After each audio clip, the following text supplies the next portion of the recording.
여러분, 이제는 경주월드 갈 때입니다. 서울 사는데 차 없는 뚜벅이라고요? 같이 갈 사람이 없다고요? 걱정 안 하셔도 됩니다. 서울에서 혼자 SRT 타고 당일치기로 다녀오는 방법 제가 직접 알려드릴게요. SRT가 멀게 느껴지신다면 KTX도 경주 노선이 많이 늘어서 충분히 당일치기 가능합니다. 롯데월드 영상 찍을 때 혼자 오신 분들 진짜 많았는데 경주월드도 분명 이런 수요 있겠다 싶어서 바로 찍어왔습니다. 저는 시행착오 때문에 3번이나 다녀왔는데요. 여러분은 이 영상 하나로 시간과 돈 다 아끼세요.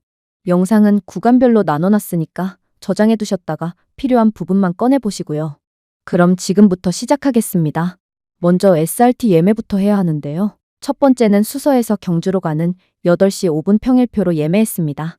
늦게 출발한 이유는 간단합니다. 후기 보니까 평일에는 사람이 많지 않아서 몇 시간 안에 주요 어트랙션을 다 탈 수 있다고 하더라고요. 그래서 여유 있게 출발했습니다. 또 하나는 내부 먹거리가 아쉽다는 후기가 많아서 가는 길에 경주 맛집 들렀다가 들어가려고 했는데요.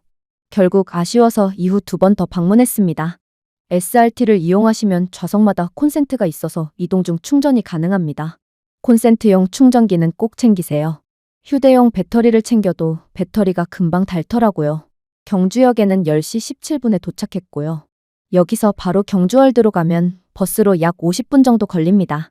그런데 저는 바로 가지 않고 가는 길에 경주 현지분이 추천해주신 맛집인 박용자 경주 명동쫄면에 들렀다 가려고 노선을 조금 변경했습니다. 11시 30분에 오픈런에서 식사하고 다시 버스 타서 경주월드 도착하니 12시 반이었습니다. 최근에 올린 롯데월드 영상에 요즘 대세는 경주월드라는 댓글이 정말 많이 달리더라고요. 그래서 경주월드 홈페이지를 확인했는데요. 2월 28일부터 동계운유에 들어갔던 썸머린 스플래시랑 급류타기가 오픈된다고 해서 그 이후 날짜로 맞춰서 방문했어요. 경주월드는 동계운유 기준 온도가 비교적 빡빡한 편이고 그 중에서도 워터 어트랙션은 다른 기구들보다 더 늦게 오픈하는 편입니다. 이용요금은 기본적으로 성인 기준 54,000원이고요. 통신사 할인은 따로 없지만 몇 가지 우대 혜택을 이용하면 3만 원대 중반까지 요금을 낮출 수 있습니다. 카드사 제휴 할인이 가장 저렴하긴 한데요. 제가 주로 사용하는 카드는 해당이 안 됐고 보유한 카드도 전월 실적이 필요해서 저는 패스했습니다. 대신 온라인 회원 할인이 36,000원이라서 저는 이 금액으로 결제했습니다. 온라인 회원 우대 요금은 성인 기준 34,000원에서 4만 원 사이로 변동되고요. 주말에는 4만 원으로 올라갑니다. 저는 마지막에 주말에 방문하면서 온라인 회원 요금이 변동된다는 걸 알게 됐는데요. 별 생각 없이 34,000원 정도로 생각하고 결제했는데 확인해보니까 36,000원으로 결제됐더라고요. 지금 와서 다시 보니까 SRT 제휴 할인은 35,000원으로 고정이라서 제휴 카드 없으신 분들은 서울에서는 SRT, 부산에서는 에어부산 이용하셨다면 그냥 이 고정 요금으로 입장권 끊는 게 가장 저렴합니다. 그런데 막상 가보니까 급류타기는 운행을 안 하고 있었습니다. 원래 3월 7일 오픈 예정이었던 그랜드 캐년 대탐험만 운행을 안 하는 줄 알았는데요. 급류타기까지 안 하니까 솔직히 좀 황당하더라고요. 그래도 여기까지 왔는데 그냥 돌아갈 수는 없어서 다음에 다시 와야겠다 생각하며 입장했습니다. 어트랙션 운영 여부 때문에 바로 돌아가는 사람은 많지 않겠지만 혼란 방지를 위해 입구에서 미리 안내하는 느낌이었습니다. 일단 들어왔으니 입장하자마자 입구에 있는 기념품 샵을 잠깐 구경하고 대기 시간이 길다던 타임라이더부터 타러 갔습니다. 평일이라 그런지 대기 없이 바로 탔고요. 내부에서 보이는 경치도 꽤 예뻤습니다. 근데 움직임이 좀 기분 나쁘게 독특해요. 이게 뭐지 싶어서 결국 한 번 더 탔습니다. 결론적으로 타임라이더는 마지막에 한 번만 타시거나 사진만 찍어도 충분한 어트랙션이었습니다. 시간 없으시면 과감하게 스킵하셔도 됩니다. 타임라이더는 낮보다 야간 조명 들어왔을 때가 훨씬 예쁘니까 들어오셨을 때 한 번, 야간에 한 번 더 사진 찍으시고요.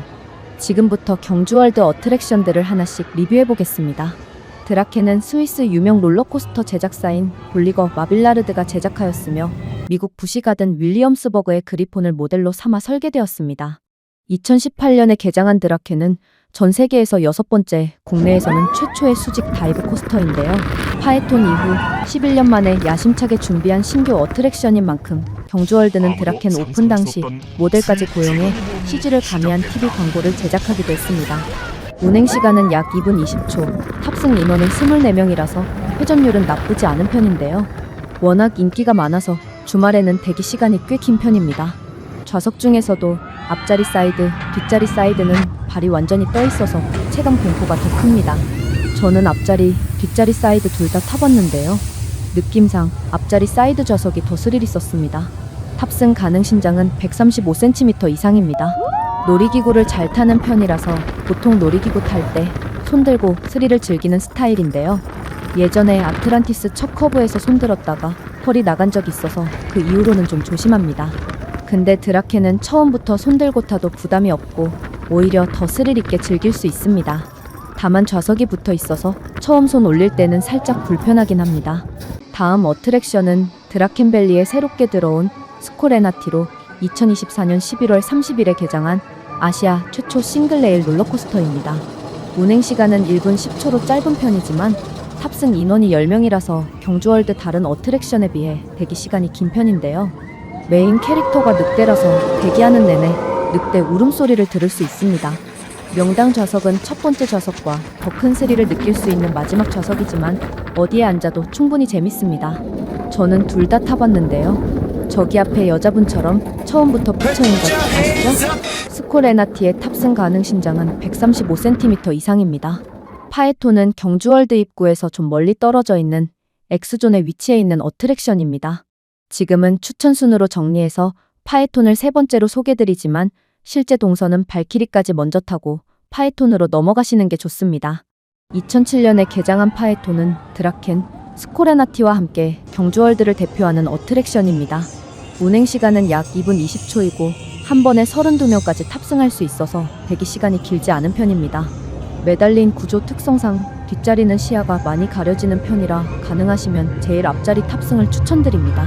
파에톤의 신장 제한은 145cm라 경주월드 어트랙션 중에서도 기준이 높은 편입니다. 다음 어트랙션은 360도 회전하는 메가톤급 스릴 라이드 크라크입니다. 거칠게 좌우로 흔들리다가 거꾸로 매달리는 아찔한 순간까지 느낄 수 있는데요. 크라크는 진짜 미쳤다 소리가 절로 나오는 놀이기구입니다. 좌석에 따른 체감 차이는 거의 없지만 날씨가 좋으면 훨씬 더 멀리까지 경주 전경을 볼 수 있어서 좋습니다. 하지만 저는 이번에 타본 걸로 만족하겠습니다. 발키리는 2021년 10월 9일에 정식 운행을 시작한 어트랙션으로 전 세계에 5기종만 존재하는 게르스텔 나워서의 셔틀 패밀리 코스터입니다. 신장 1m 이상부터 120cm 미만까지는 보호자와 동반 탑승 시 이용 가능한 어트랙션입니다. 발키리를 좀 더 재밌게 타고 싶다면 역시 풀체인적입니다. 시간이 좀 남아서 드래곤 레이스도 타봤는데요. 신장 제한이 120cm라서 확실히 어린아이를 동반한 가족분들이 많았습니다. 360도 회전하는 놀이기구라 어지럼증에 약하신 분들은 조심하시고요. 거꾸로 돌 때 안전바가 어깨를 누르면서 어깨가 조금 아플 수 있습니다. 토네이도도 심하게 멀미를 유발할 수 있는 어트랙션이니 탑승 시 참고하시기 바랍니다. 다음은 워터 어트랙션 썸머린 스플래시입니다. 워터 어트랙션이라서 썸머라고 명칭에 여름이 붙는 줄 알았는데요. 썸머린 스플래시는 서브마린 잠수함을 타고 32m에서 떨어지면서 거대한 물보라를 즐길 수 있는 어트랙션입니다. 제가 경주월드에 방문했던 3번 모두 썸머린 스플래시는 항상 운영 중이었습니다. 정기 점검을 제외하면 워터 어트랙션 중에서는 가장 안정적으로 운영되는 어트랙션이라고 볼 수 있습니다. 썸머린 스플래시 명당 자리는 제일 첫 번째 열입니다. 두 번째로 탔을 때는 마지막 열에 앉아봤는데요. 의외로 마지막 열이 물을 가장 많이 맞는 자리입니다. 물보라가 위아래로 다 쏟아져서 머리부터 신발까지 앞자리보다 더 많이 젖었습니다. 좀 황당했습니다. 썸머린 스플래시의 신장 제한은 130m입니다. 두 번째 워터 어트랙션은 급류타기인데요. 신장 제한이 110cm라 어린아이들도 탑승이 가능하고요. 급류타기가 좀 더 완만하고 물을 많이 맞는 후룸라이드라고 생각하시면 됩니다. 마지막으로 소개하는 워터 어트랙션 그랜드 캐년 대탐험은 8인승 보트를 타고 코스를 따라 이동하는 구조의 어트랙션입니다. 이름에서 알 수 있듯 그랜드 캐년을 탐험하는 테마를 가지고 있으며 타러 가는 길에는 그랜드 캐년에서 볼 수 있는 퇴적층으로 꾸며져 있습니다.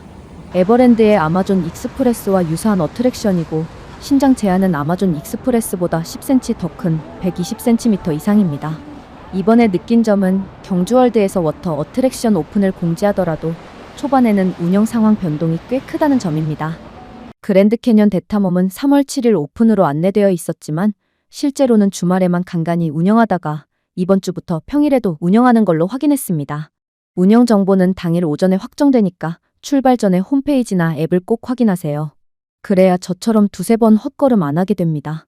경주월드 킹바이킹은 가파르게 올라가는 롯데월드 바이킹보다는 둔탁한, 에버랜드보다는 조금 더 작은 느낌의 바이킹이라고 보시면 됩니다. 스릴이 있다기보다는 바이킹 타면서 멀미가 난 적은 처음이었습니다. 여기까지 민 기자가 직접 경험해본 경주월드 어트랙션 후기였습니다.